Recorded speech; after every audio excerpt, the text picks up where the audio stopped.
Hello again, everyone. This is the third lecture that I did for you guys this semester, and we're going to be talking about writing with style. We're going to be talking about APA formatting a little bit more in detail and going over a little bit more the type of paper that you're going to write. I want to remind you that these PowerPoints are posted on Blackboard, or this PowerPoint is, so you can follow along if you'd like, but I think this screen has worked out magnificently in that you guys can see the text on it pretty well too. So let's dive right in. To start here, we have just thinking about clean writing. I mentioned this in the first lecture, but when you are reading it, you should feel like you are reading nothing. When you're writing, you should feel like you're reading nothing. And that means that it flows really well. Think about some of your favorite stories. I think I used the example, I know, don't hate me, I'm not a huge Harry Potter fan, long story with that, but just as an example of a story a lot of people like, it flows really well, right? It flows, it fits, it makes sense, it feels like you aren't reading sometimes. Your paper should feel like that. You don't have to stop and think and catch yourself and blah, blah, blah. It just flows. The APA manual is both a formatting guide, but it also talks a lot about style, so you can find stuff about style in there as well. I knew I had missed a slide because I had talked earlier about the Purdue OWL site. I didn't talk about that, but in addition to your manual, one really helpful source is the Purdue OWL site. You just type into Google Purdue OWL APA, it'll come right up.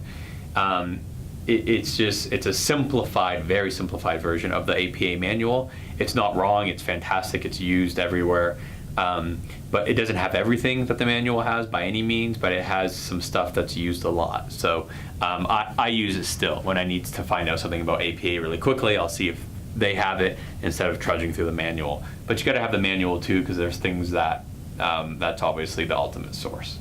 So, okay. The first thing that I want to go over with you guys that your Landrum book talks a lot about, make sure you have done your Landrum readings as well, is we're going to go over the components of a literature review, which is the type of paper that we are writing for this course actually. So the paper that you guys are writing where you are exploring the topics such as can sex be addictive or is ADHD real? You're going to be researching the literature that is available out there, the peer-reviewed literature, and you're going to be creating and drawing conclusions from all of that. So this is the general structure that your paper will look like, but also what is referred to as a literature review. It is what it sounds like, a review of the literature. You guys will have a title page, you'll have an abstract. For this class, your abstract shouldn't be 250 words, that's way too long. Probably more 150, even a little bit less is okay. You guys are gonna have an introduction where you're gonna talk about why this topic is even important and your thesis statement. Then the body of your paper is really just gonna be all of the integration, talking about all the different types of research that's been done, why it's important, and you're going to be comparing, contrasting, and doing all that sort of stuff there, sharing the research with the reader. And then, of course, you'll have a conclusion where you won't introduce anything new, but you'll wrap everything up nice, draw your main conclusions, and you will end. You'll also, of course, have a reference list, which is one of our assignments in this course. You will get your references before you even start writing your paper, and that reference list will be formatted in APA format, of course. So just again, this is what we are doing in this course. A lot of the articles you will be reading will be actual research articles where original research is done. I have probably one student or so every semester, maybe one every school year, who thinks that they have to do a research project for this class and do a research write-up in APA format. That's not the case. We are not doing any original research here. We are reviewing the literature.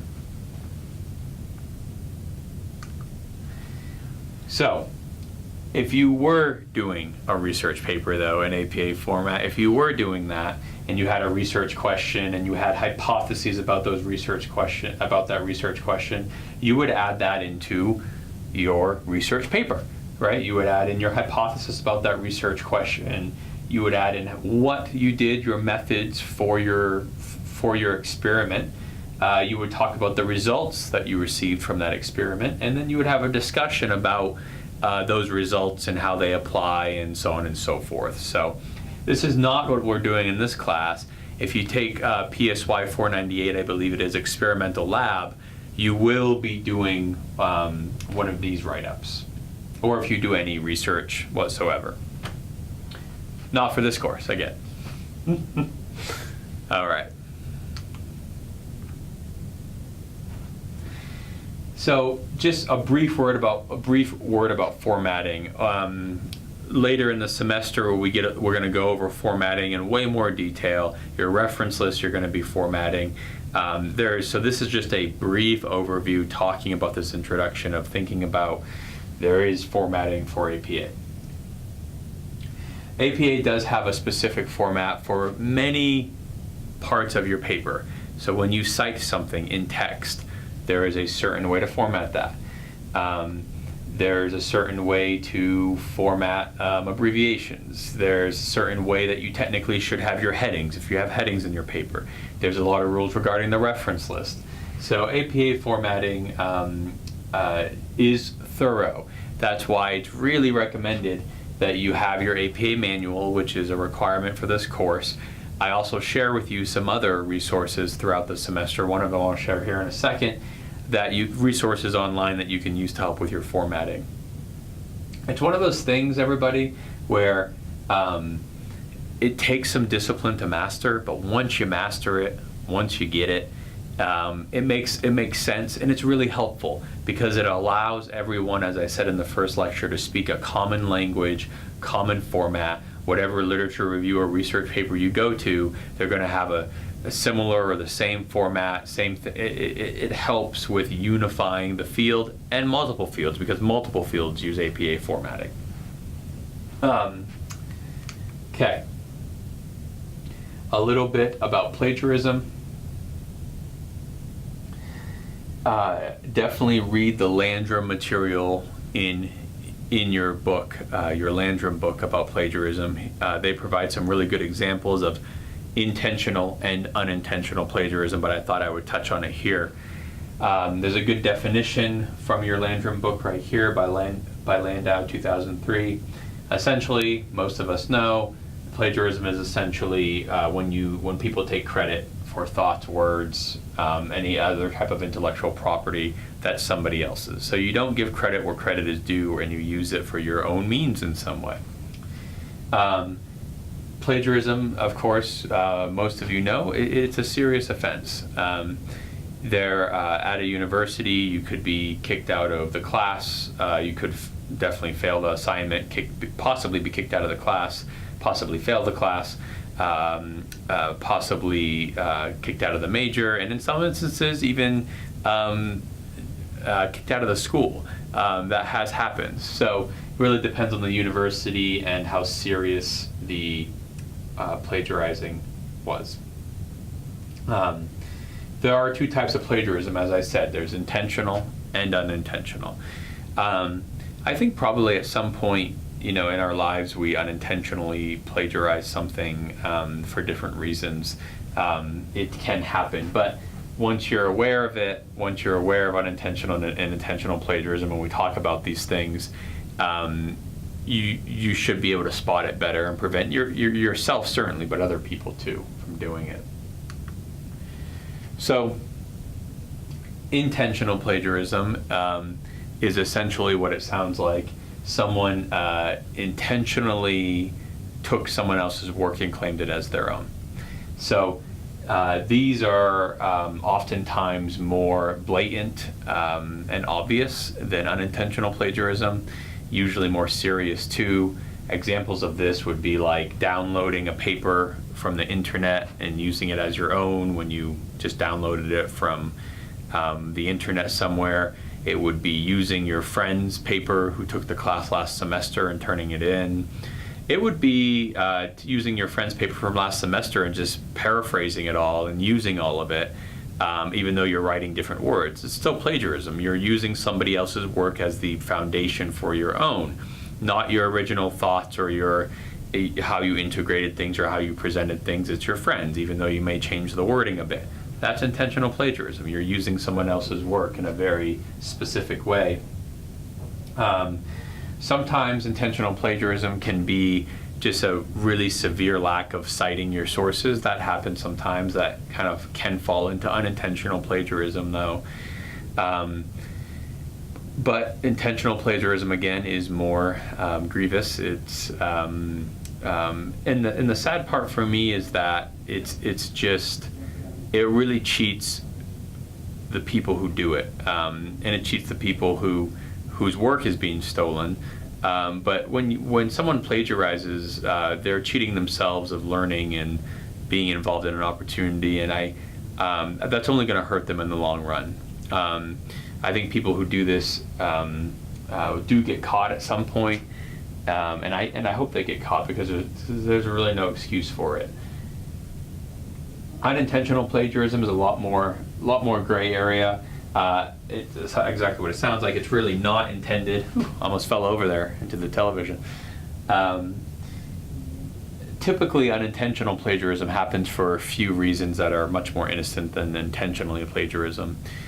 Unintentional plagiarism happens because the person lacks knowledge about how to cite properly or how to give credit where credit is due, so they may read something on the internet, think it's wonderful and a great idea and blah blah blah, so they write about it in their paper, but there's no citation, no reference of where it came from. It's obviously not their own thoughts, because it's obvious, so that's plagiarizing. But they may just think, hey, I found this and it's really good, so I'm going to use it, where they have never really been taught that is plagiarism, maybe. So that's why we talk about it.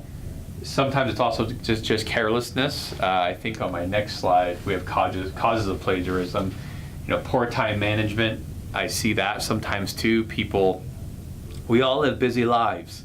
So yeah, it's logistically easier to use your friend's paper or pull something off the internet, or quote something that's 2 paragraphs long but don't put it in quotes and don't cite it, but it's actually somebody else's words, or you change it just a little bit so it's really not your words but it is somebody else's. We live in a busy world and people cut corners, and they don't allot enough time to do their own work and to do good work. Sometimes fear of failure. I've seen this less to my knowledge, where people want to do really well, so they find a source somewhere, maybe a friend's paper or something offline or something like that, so they can better chance at getting an A if they feel like they can't do it. Sometimes people just don't care, think the work is stupid, so they're going to plagiarize. Sometimes the consequences for plagiarism is not enforced, or they are weak. So people plagiarize because, it's not very likely that I'll get in trouble, so I'll do it. That's not the case everywhere. And if I catch someone plagiarizing, there are certainly consequences. I just noted on here, I have an interest in the history and the psychology around sexual assault and reporting and crime and all those sorts of things. And also, one of the main reasons why people don't report sexual assaults is because a lot of times they don't think that there will be consequences for that person, or it will make a difference. And unfortunately, sometimes they are right. Big thing is, how are you going to respond if you do get caught plagiarizing? How do you respond to that situation? So, and Landrum talks more about that. Last thing I wanted to go over with you guys here, I made a little top 10 list. It's my first shot at it. Having taught this class for 5 years, I teach 3 sections of it every semester, and including the summer. So that's 9 sections a year of this class, 30 kids a class. That's a lot of people. That's a lot of people. I work with kids all day. I know you guys aren't kids, but I work with kids in therapy all day, so I say kids all the time. But this is my top 10 things that you guys can think about as you go through this class and as you start writing your paper, things to help you really present a professional piece of work. Some of them are really simple, some of them are a little bit more complex. The first one's obviously a little bit more simple and you can discipline yourself to do. Don't use I or you or we in your writing. Very kind of blog style writing, a lot of I think this, I think that, I believe this, you, we. That's not very scientific or objective in nature. A lot of times people throw in their own kind of personal experiences or opinions, and that's just not it doesn't really have a place in APA writing. I get that a lot of you may have started studying your topic because you are excited about it relates to your life somehow and it's important, and you have personal experience with it or you know someone, but that's great because it motivates you, but not really to be part of the paper. Make your paragraphs flow into one another. So as I've talked about in other lectures, just really work to tell a story. Really work to tell a story. Use quotations sparingly. A lot of times I see people overquote. They use quotations way too often. In your paper for this class, you should really only maybe have 2 quotations, and they shouldn't be paragraph long quotations. Quotations are used very sparingly in APA writing, really only when you can't say it better yourself or it's just especially poignant point, but they don't do the talking for you. Cite your references in your paper correctly. That shows that you put in the time and effort to do something important. Don't make sweeping assumptions about a topic. Base your conclusions on actual research and be aware of your personal biases. Those 3 are related, that's why I just read them in a row. Again, a lot of times people are passionate about these subjects. You know, if you have a child with ADHD and you're doing is ADHD real, or you yourself may have had a diagnosis of ADHD, or you have kids that play video games a lot and you're worried about, violence and things like that, and you're writing about that, or you're writing about abortion and then you're really passionate about abortion or anti-abortion, and there's some hot topics here. But you got to be aware of your own biases. You have to be aware of how you convey the research. So making sweeping assumptions about males or females or a class of people or anything. You have to be really aware of how you portray things. The thing that I've come across the most in my teaching has been some sexism, and it's both from males and from females. And it's not like overt, super harmful, not harmful,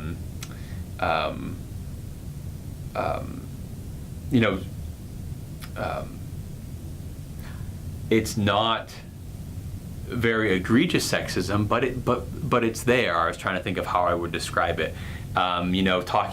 Implying certain gender roles, or implying, males do this and females do that. And that can really bleed through. So you got to be aware of your own biases. Be willing to go back and forth to the drawing board for both how you write and your sources. Sometimes you find that you don't have the sources you need, so you need to go find new ones. You're not locked into the sources you submit for your reference list. You can go find more peer-reviewed sources. You can interchange them. Part of research is saying, oh, this one doesn't work, I gotta go find this one. Or these are awesome, I wanna focus on these instead of these. That's part of research. So being willing to go back and say, I need more, or I need different, that's okay. Same thing with your writing. Never become too satisfied with a sentence. That is really important. So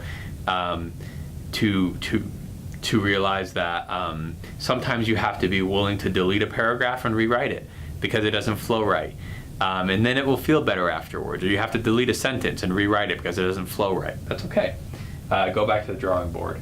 Read your paper aloud to yourself. These go hand in hand. When you read your paper aloud to yourself, you catch a lot of stuff that you wouldn't normally catch, I promise you. It's hard to do, takes a lot of effort and discipline. It doesn't seem like it would, but reading in your head versus aloud is a lot different and takes more effort, but you catch a lot more when you read aloud.